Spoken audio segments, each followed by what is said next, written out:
Hello viewers, welcome back to my channel. আশা করি আপনারা সবাই ভালো আছেন। স্বাগতম আমার O2 সাহিল গার্ডেনিং চ্যানেলে আপনাদের সবাইকে। আপনারা দেখতে পাচ্ছেন প্রচণ্ড গরম পড়েছে এবং গরমের কিছু বিশিষ্ট সবজির মধ্যে বিশিষ্ট সবজির তালিকার মধ্যে শসা অন্যতম। তো আপনারা দেখছেন শসা গাছ। তো শসা গাছে অধিক পরিমাণে ফল কীভাবে পাবেন এবং প্রত্যেকটি ফুল থেকে শসা কীভাবে সংগ্রহ করবেন সেই হিসেবে আমি কিছু টিপস আপনাদেরকে দেখাবো। তো খুবই সহজ। শসা গাছ যখন কিছুটা বড় হবে দানা থেকে, যখন দেখবেন এক হাত মতো বড় হচ্ছে, তো শসা গাছের কিছু কাটিং পদ্ধতি আছে, সেগুলো আপনাদেরকে অবলম্বন করতে হবে।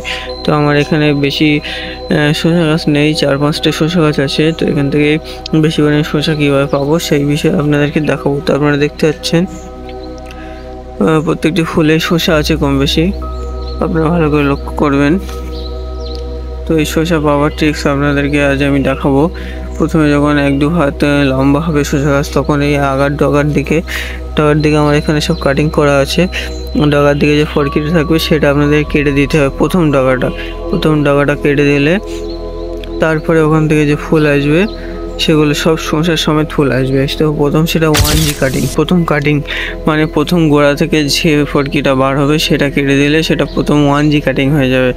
তারপর থেকে অগ্রমূল কেটে দিলে কাঙ্ক্ষিক মূল প্রচুর পরিমাণে বার হয়। তো অগ্রমূল প্রথমটা কেটে দিলে তারপরে কাঙ্ক্ষিক মূল বার হবে। প্রথমটা কাটলে সেটা 1G কাটিং হয়ে যাবে।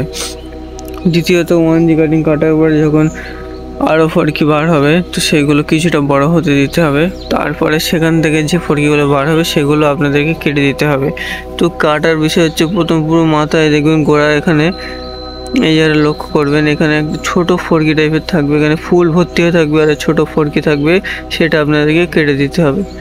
তো সেটা কেটে দিলে তারপরে ওইভাবে মানে দ্বিতীয়বার যে ফরকিগুলো বার হবে সেগুলো আপনাদেরকে সবকটি কেটে দিতে হবে। তো দ্বিতীয় ফরকিগুলো কাটলে সেটা হবে 2G কাটিং কাটার পরে গাছে প্রচুর পরিমাণে ফুলের সঙ্গে শসা হবে এবং সেই শসাগুলো আপনারা সংগ্রহ করতে পারবেন। এবং তারপরেও যখন সেই 2G কাটিংয়ের পরে তারপরে যখন অনেকগুলি ফরকি বার হবে সেটা হবে 3G কাটিং। তো দ্বিতীয়বার ফরকিগুলো কাটার পরে ডগাগুলো কাটার পরে যে তৃতীয়বার বার হবে সেটা হবে 3G কাটিং।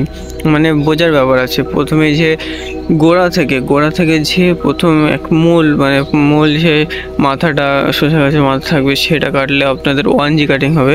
সেটা অগ্রমূল কাটার পরে যখন দেখবেন দ্বিতীয় অনেকগুলো ফরকি বার হচ্ছে, অগ্রমূল কাটার পরে চারিদিক দিয়ে ফরকি বার হবে প্রচুর পরিমাণে।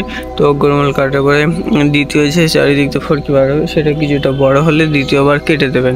দ্বিতীয়বার কাটার পরে সেটা যখন আরও বেশি কিছুটা বড় হবে তারপরে সেটা কেটে দেবেন, সেটা হবে 2G কাটিং। 2G কাটিংয়ের পরে যখন আবার দেখবেন কিছুটা বড় হচ্ছে 3G কাটিং। তো প্রথমে 1G কাটিং করলে আপনারা দেখতে পাবেন প্রত্যেকটি ফুলের সঙ্গে শসা আসছে।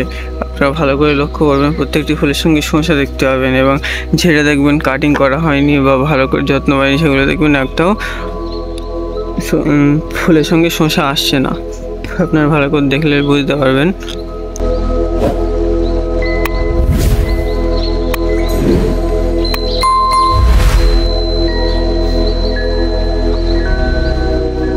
তো কাটিং করার এত বেনিফিট, কাটিং করলে আপনারা প্রত্যেক ফুল থেকে শসা পাবেন, খুব সহজে শসা পাবেন অল্প যত্নেই।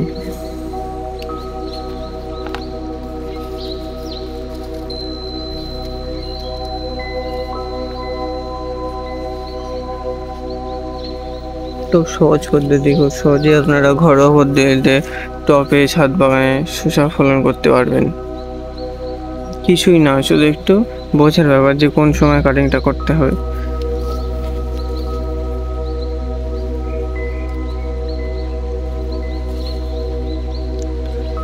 আর শসা গাছ যেহেতু লতানো গাছ, পানির পরিমাণটা খুব বেশি লাগে, তাই জন্য আপনারা কিছুদিন অন্তর পানিটা ভালোভাবে দেবেন। গোড়াটা দেখে নেবেন, গোড়াটাও হালকা শুষ্ক হয়ে থাকলে পানি দেওয়ার ব্যবস্থাটা করে দেবেন। তো শসা গাছে বেশি যত্ন লাগে না, আপনারা ফাঙ্গিসাইড বা নিম তেল স্প্রে করতে পারেন সপ্তাহে 2 দিন। এবং কাটিং পদ্ধতি করলে প্রচুর পরিমাণে আপনারা ফল পাবেন। আপনারা দেখতেই পাচ্ছেন আমার প্রত্যেকটি ফুলের শসা ঝুলছে ফলের সঙ্গে।